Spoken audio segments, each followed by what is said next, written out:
বাংলাদেশে বড় রকমের সংস্কারের মাধ্যমে নতুন করে দেশ গড়ার প্রত্যয় জানিয়ে চীনের সমর্থন চেয়েছেন প্রধান উপদেষ্টা ডক্টর মোহাম্মদ ইউনূস।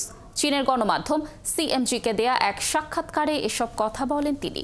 সেখানে তিনি বলেন, যুব সম্প্রদায়ের প্রত্যাশা অনুযায়ী বাংলাদেশের রূপান্তরে চীনের সহায়তা লাগবে। এছাড়া বাংলাদেশে চীনা বিনিয়োগ এবং শিল্প কারখানা স্থানান্তরের আহ্বান জানান মোহাম্মদ ইউনূস। দর্শক, আরও জানাচ্ছেন মোহন ইসলাম। গেল ২৬ থেকে ২৯ এপ্রিল চীন সফরে যান বাংলাদেশের অন্তর্বর্তী সরকারের প্রধান উপদেষ্টা ডক্টর মোহাম্মদ ইউনূস। সেখানে ভুয়া সম্মেলনে অংশ নেন তিনি। দ্বিপাক্ষিক বৈঠক করেন চীনের প্রেসিডেন্ট জি জিনপিংয়ের সঙ্গে। এই সফরে প্রধান উপদেষ্টা কথা বলেন দেশটির গণমাধ্যম সিএমজির সাথে, যা প্রকাশ হয় শনিবার। এতে চীনের সাথে থাকা সম্পর্ক নতুন উচ্চতায় নিয়ে যাওয়ার আকাঙ্ক্ষা প্রকাশ করেন মোহাম্মদ ইউনূস। আহ্বান জানান বাংলাদেশের চীনা বিনিয়োগ এবং শিল্প কারখানা স্থানান্তরের। তাদের পরামর্শ নিতে আমরা প্রস্তুত। তারা এখানে বিনিয়োগ করুক আর আমাদের তরুণদের জন্য চাকরির ব্যবস্থা হোক। তিনি বলেন, বাংলাদেশে বড় রকমের সংস্কার হচ্ছে, এর ফলে নতুনভাবে দেশ গড়া সম্ভব।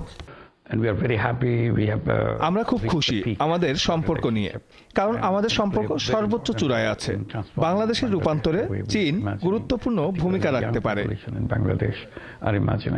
সংস্কৃতি ও ভাষা চর্চার উপর গুরুত্ব দিতে হবে জানিয়ে বাংলাদেশে চাইনিজ সাংস্কৃতিক চর্চা কেন্দ্র স্থাপনে চীনের সহায়তা চান প্রধান উপদেষ্টা।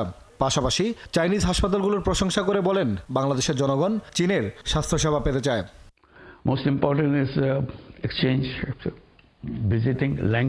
সবচেয়ে গুরুত্বপূর্ণ ভাষা ও সংস্কৃতির আদান প্রদান। এর মাধ্যমে দুই দেশের মানুষের মধ্যে যোগাযোগ বৃদ্ধি পাবে সব দিক থেকে।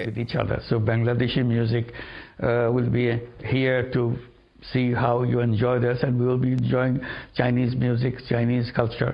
এ সময় বাংলাদেশ ও চীনের পারস্পরিক সম্পর্কে অর্জিত সাফল্যের প্রশংসাও করেন অন্তর্বর্তী সরকার প্রধান।